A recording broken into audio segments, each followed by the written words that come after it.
প্রিয় বন্ধুরা, এই গরমে সবাই কেমন আছেন? আশা করি সবাই ভালো আছেন। আপনাদের সবাইকে স্বাগত জানাই আমার চ্যানেল অ্যান্টিকম টেকতে।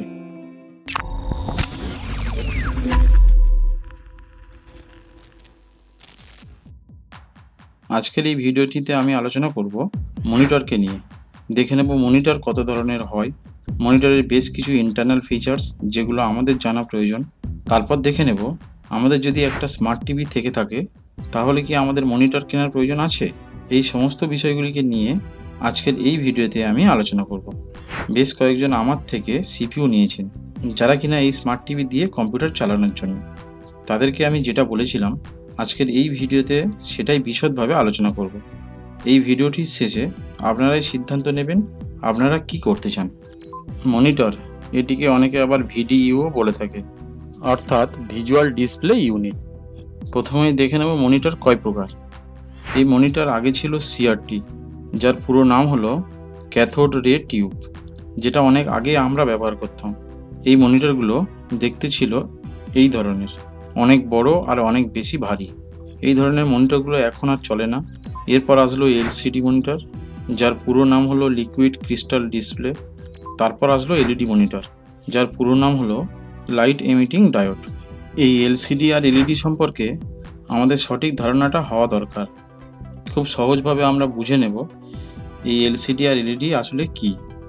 এই যে মনিটরগুলো আমরা দেখতে পাচ্ছি এগুলি এলসিডি আর এলইডির ধরন। এই মনিটরগুলিতে আমরা যে ডিসপ্লে বা পিকচারটা দেখতে পাই সেটা দেখার জন্য একটা আলোর প্রয়োজন হয়। এই যে পিকচারটা আমরা দেখছি সেটাকে পরিষ্কার দেখার জন্য পিছন থেকে এই ধরনের আলোর ব্যবহার করা হয়েছে। যখনই এই আলোটাকে দেখতে পাচ্ছি ছবিটা কত পরিষ্কার দেখাচ্ছে আমাদের কাছে। মনিটরের ক্ষেত্রেও ডিসপ্লে পরিষ্কার দেখানোর জন্য পিছন থেকে একটা আলোর প্রয়োজন হয়, যেটাকে ব্যাকলাইট বলা হয়। এই ব্যাকলাইটেরই ধরন হলো এলসিডি আর এলইডি। এলসিডিতে এই ধরনের লাইট ব্যবহার করা হয় আর এলইডিতে এই ধরনের লাইট ব্যবহার করা হয়। এখানে আমাদের মনে রাখতে হবে এলসিডির থেকে এলইডি মনিটর অনেক ভালো হয়। বর্তমানে এলসিডির থেকে এলইডি মনিটর চলছে বেশি। এবার আসি প্যানেলের কথায়, অর্থাৎ ডিসপ্লের কথায়। এই প্যানেল বা ডিসপ্লের নাম আমরা অনেকেই জানি। মনিটরের ক্ষেত্রে এই প্যানেল তিন ধরনের হয়। এক নম্বরে টিএন প্যানেল, যার পুরো নাম টুইস্টেড নিমেটিক। দু নম্বরে হচ্ছে ভিএ প্যানেল, যার পুরো নাম ভার্টিক্যাল অ্যালাইনমেন্ট। আর তিন নম্বরে রয়েছে আইপিএস প্যানেল, যার পুরো নাম ইন প্লেন সুইচিং। এখন বিষয় হলো আমাদের কোন প্যানেলের মনিটর নেওয়া উচিত। আগেই জেনেছি এলসিডি আর এলইডির মধ্যে ভালো যদি নিতে চাই তাহলে অবশ্যই এলইডি নেওয়া দরকার আছে। এবার যদি প্যানেলের কথায় আসি তাহলে আগেই আমাদের জানতে হবে একটা মনিটর নেওয়ার জন্য আমাদের কোন কোন বিষয়গুলি জানা উচিত। সেই বিষয়গুলি এই প্যানেলগুলিকে নিয়ে আলোচনা করার মাধ্যমেই আমরা জানতে পারবো। প্রথমেই আলোচনা করব টিএন প্যানেলকে নিয়ে। এই টিএন প্যানেলের মনিটরগুলির ভিউইং অ্যাঙ্গেল 160/178। এতে হবে কি, যখন মনিটরটিকে সাইড থেকে দেখব তখন পিকচার অতটা পরিষ্কার দেখাবে না। তবে এই প্যানেলের মনিটরগুলি সাধারণত হাই রিফ্রেশ রেটের হয়। রিফ্রেশ রেট যে মনিটরগুলো যত বেশি হবে তত ভালো। এই রিফ্রেশ রেট হলো মনিটরের মধ্যে থাকা পিক্সেল কত তাড়াতাড়ি তার কালারকে পরিবর্তন করতে পারে, সেটা রিফ্রেশ রেটের উপরেই নির্ভর করে। এরপর আসছে মনিটরের রেসপন্স টাইম। এটা মনিটরে যত কম হবে তত ভালো, অর্থাৎ খুব কম সময়ের মধ্যে মনিটর রেসপন্স করতে পারবে। রেসপন্স টাইম বলতে বোঝায় সিপিইউর থেকে পাঠানো তথ্যকে মনিটর কত তাড়াতাড়ি আমাদের দেখাতে পারে, সেটা রেসপন্স টাইমের উপরেই নির্ভর করে। এরপর আসি কালার অ্যাকুইরেসিতে। এই টিএন প্যানেল কালার অ্যাকুইরেসিতে অতটা সক্ষম নয় যতটা সক্ষম ভিএ প্যানেল ও আইপিএস প্যানেল। এরপর আসি কন্ট্রাস্ট রেশিওতে। এই প্যানেলে ঠিকঠাকই আছে, সাধারণত 1000:1 হলেই ঠিকঠাক। এই প্যানেলে যেটা ঠিকই আছে। এবার বলবো ভিএ প্যানেলকে নিয়ে।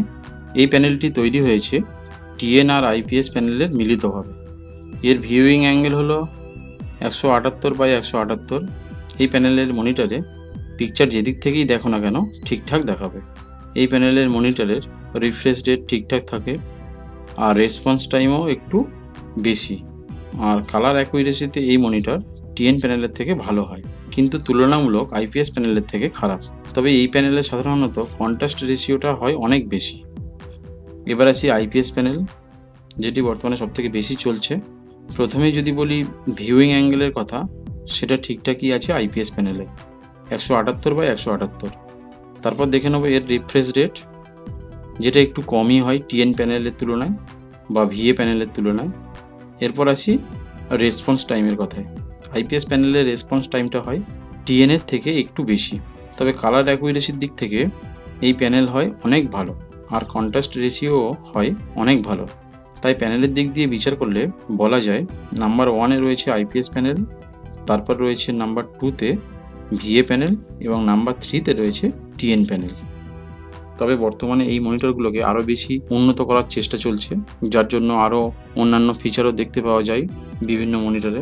আরও যে বিষয়গুলো আমাদের জানা প্রয়োজন সেটা হলো একটা মনিটরের রেজুলেশন কত। যার যত বেশি রেজুলেশন হয় সেই মনিটরটা হয় ভালো। দেখে নিতে হবে আইকেয়ার টেকনোলজিটাও আছে কি না, মনিটরটির মধ্যে ইনপুট পয়েন্ট কী কী রয়েছে সেটাও আমাদের দেখে নিতে হবে। মনিটরের রেজুলেশন নিয়ে আমাদের ভাবতে গেলে আমাদের জানতে হবে কোন মনিটরের কেমন রেজুলেশন হওয়া উচিত। প্রথমেই বলি 1280x720, যেটা এইচডি মনিটর বলে থাকি আমরা, অর্থাৎ 9,21,600 পিক্সেল। তারপরে যদি ফুল এইচডিতে আসি তাহলে সেখানে 1920x1080, অর্থাৎ 20,73,600 পিক্সেলের। এরপর আসি কোয়াড এইচডিতে, যেখানে পিক্সেল কোয়ালিটি হবে 2560x1440, অর্থাৎ 36,86,400। এটাকে অনেকে আবার 2Kও বলে থাকে। এরপর আসি 4K মনিটর, অর্থাৎ আলট্রা এইচডি, সেখানে 3840x2160, অর্থাৎ পিক্সেল কোয়ালিটি হলো 82,94,400। এবার বলি আমাদের যদি একটা স্মার্ট টিভি থাকে তাহলে কি আমাদের মনিটর নেওয়ার প্রয়োজন হবে?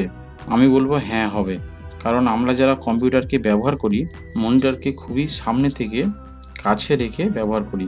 সবথেকে বড় কারণ আমার কাছে এটাই যে মনিটরের এমন কিছু টেকনোলজি ব্যবহার করা হয়ে থাকে যাতে কাছে থেকে ব্যবহার করলেও চোখের অতটা ক্ষতি হয় না, যেটাকে আমরা আই কেয়ার টেকনোলজিও বলে থাকি। কিন্তু টিভিতে এমন কোনো টেকনোলজি ব্যবহার হয় না যেখানে কাছে থেকে ব্যবহার করলেও চোখের ক্ষতি হবে না। এক্ষেত্রে একটা মনিটরের থেকেও নিশ্চয়ই চোখের দাম অনেক বেশি। এছাড়াও টিভিতে কালার অ্যাকুরেসি একদমই ঠিক নেই, রিফ্রেশ রেটটাও হয় অনেক কম, আর রেসপন্স টাইমও হয় অনেক বেশি।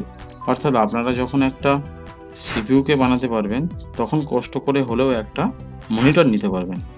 এবার কেমন মনিটর নেবেন সেটা কনফিগারেশান দেখে আপনারাই ঠিক করুন।